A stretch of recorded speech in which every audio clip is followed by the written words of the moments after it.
Hey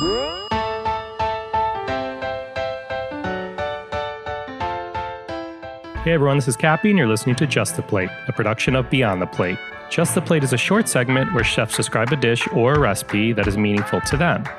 Last week you heard from Chef Stephanie Izard. She's the chef partner of Girl and the Goat in Chicago, as well as Little Goat, Duck Duck Goat, Cabra, forthcoming Girl and the Goat LA, and on and on and on. She's a Bravo Top Chef winner. She's a James Beard Award winner, a Food and Wine Magazine Best New Chef winner, a Food Network Iron Chef winner.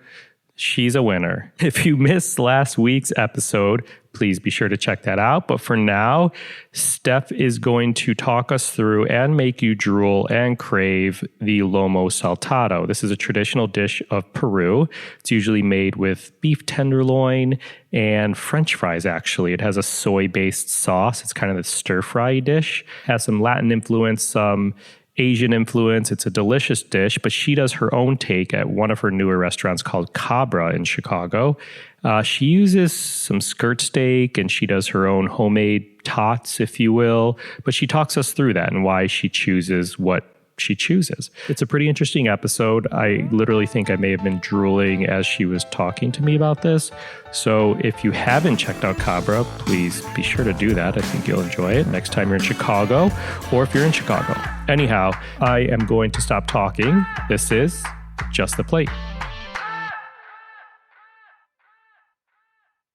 All right, so for this Just the Plate episode, I usually just fork it over to the chef, but we actually have two more questions that I'm surprising you with in the segment called What Would Jamie Bissonnette Ask Stephanie Izard?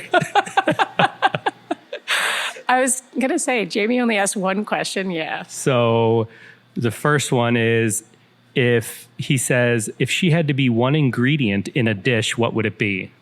I mean, of course I would be the fish sauce. In the next question, he asks, would she rather eat one thing for the rest of her life or only be able to cook one dish for the rest of her life? That's a hard question. That is a hard question. I guess only be able to cook one dish for the rest of my life because I'm not cooking it for me, right? Yeah. I just cook that for everybody else and I can go eat whatever I want. There you go. That's fine. That's easy. Thanks, Jamie. Yeah. Okay. That makes me seem like I don't care that much about cooking, but I just care more about eating. You're right. All right. So just the plate. Okay. So the dish I'm going to talk through is our skirt saltado at Cabra because we're sitting here at Cabra and it's just super tasty and something you can definitely execute at home or in the kitchen here. And when we're in Peru, you see Lomo Saltado on like every menu everywhere. Oh, I just heard myself say it with a really awesome accent too. So we tried to try as many versions of it as we could. And it's a very simple dish. I mean, Lomo Saltado, it's beef, usually tenderloin, that's marinated in a very soy heavy dish. It's kind of showing their Chinese influence in the cooking there. A very soy heavy marinade.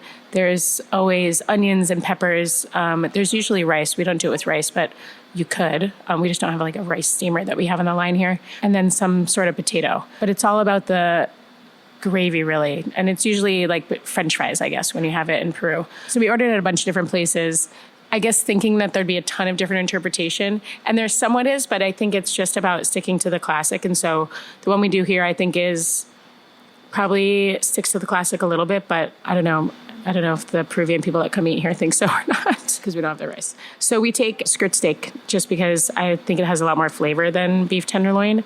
I don't know why beef tenderloin gets all the action. It's like the least flavorful cut of beef that you can possibly get because there's no fat all through it, whereas skirt steak has tons of fat on it. And when we trim it, we just kind of take the silver skin off or anything like that, but we like to leave as much fat on as possible because it just kind of caramelizes on the grill and it's so yummy. So we take a little portion of skirt steak, we marinate it. The marinade that we make is really strong. You only need to marinate it for a couple of minutes. It's not like a sit in the fridge in this marinade thing. It's made out of soy. We use tamari to just keep it. Well, I guess it's not gluten-free because we use sweet soy also, but soy or tamari, we use sweet soy, the ABC sweet soy, which is just, it almost tastes like molasses made out of soy sauce. Lots of black pepper and garlic.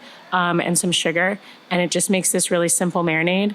I actually made up this marinade years ago when I was working on a shaking beef, a Vietnamese dish, and it was just a recipe that I had. And when we started working on the Lomo Saltado, I don't know why that popped into my brain, just because it was very soy-based. And so we took that and sort of like morphed it around a little bit to fit this dish. So we put it on the skirt steak, let it marinate for just a couple of minutes. throw it on the grill. You can definitely do it in a pan, but on a grill, you're going to get that nice sort of char, which is awesome. So put it on the grill while it's grilling. You take a pan. You're going to saute a little bit of sweet onions. I like to use sweet onions just because they, by the name, are nice and sweet and they're not too pungent. So you start them in a pan, probably, like a half a cup worth proportion. Start sauteing those on high to start, then turn it down. You don't necessarily want to caramelize them. You just want to let them be nice and tender. So start off by putting a little bit of salt on them, just enough to let them release their juices so they don't overly caramelize. Then we take some slices of red peppers that we've actually thrown on the grill for just a minute to get a little bit of char. We throw those in there. We take some nice big hunks of tomato and put those in the pan and saute them and let them kind of cook down enough till they're really nice and tender and almost going to add to the sauce. Then we pre-measure, just to make sure it's always exactly the same, the amount of sauce and butter that we then put into the pan. And you do it over medium-low heat. So you're taking probably like 3 tablespoons of sauce and a tablespoon of butter and just like lightly swirling it around the pan so the butter comes together with the soy and makes it very palatable. If you take that sauce or the marinade and you just kind of drink it on its own, it's going to be real intense and you're going to be really thirsty. But the butter helps make it just super delicious. And if you can't have butter, then we put mayonnaise is our trick for people that can't have butter. We just put a tiny bit of mayonnaise and swirl that in there because there's a lot of mayonnaise in Peruvian cooking. And it makes a really great sauce also. And it also makes it a little bit more palatable. So that turns into this nice little pan sauce. You're kind of reducing it down just enough to be nappe, I guess, to call back to my culinary school roots. Slice the skirt steak. You want to cook it. I like skirt steak medium. Some people go a little too rare and then it's kind of chewy. Make sure you cut it against the grain. My biggest pet peeve with skirt steak is going places that cut it with the grain. It's so chewy. Cut it against the grain. It's nice and medium. You're just going to toss in the sauce really quick. Pour the whole thing into your serving platter. Over the top, we take some cherry tomatoes that we've just really quickly blistered in the oven. We toss them in a little bit of soy, some balsamic vinegar, and olive oil. And cook them high heat so they just pop open, pull them out of the oven, sprinkle some of those over the top. And then instead of doing French fries, we make these fresh tater tots that we put over the top. We just take, we have all these different potatoes that we use in all of the restaurants. One of my sous chefs said we should stop using so many different potatoes and cross-utilize. I was like, well, you just can't make French fries out of an Idaho. You just can't make French fries out of this. You can't make hash browns out of this. So chipperbecks are what we use for our tater tots. It's a potato that somebody invented and called chipperbeck because it's really great for chips or French fries or anything. It just fries really well. So we boil those, mash them into like a sheet tray. So it's just like this, only salt in it. You're not putting anything, any cream, any butter, anything like that, just potato kind of smashed in. Cut it into little cubes and you can just deep fry them just like that and it turns into these like real simple tater tots. So we sprinkle some of those over the top, a little bit of cilantro and scallions. And that's it. It's super delicious. Yum. Yum. And then you can like swirl the tater tots around in the sauce. I've had it, but I want it again now. It's like good. Now that I've heard it's that. It's so savory. And you have to, you got to put the butter in there or the mayonnaise or something just to balance it a little bit. And it's definitely, it's sodium flavored, full, heavy with a lot of soy sauce happening, but so delicious. Yeah. Awesome. Thank you. Find more on Chef Stephanie Izard by Googling Stephanie Izard. Kidding. Find her at stephanieizard.com. This episode was produced by myself along with Ian Cohen and Joel Yeaton. Find me and keep up to date with this podcast across all social media platforms at On Cappy's Plate or go to beyondtheplatepodcast.com. We are on Twitter at BT Plate Podcast and Facebook. Please rate and or review and subscribe to this podcast on your listening site of choice. We're on Spotify and Apple Podcasts and Google Play. Well, you know that because you're listening. Anyhow, thank you for listening to Just the Plate, a production of Beyond the Plate. I'm Cappy.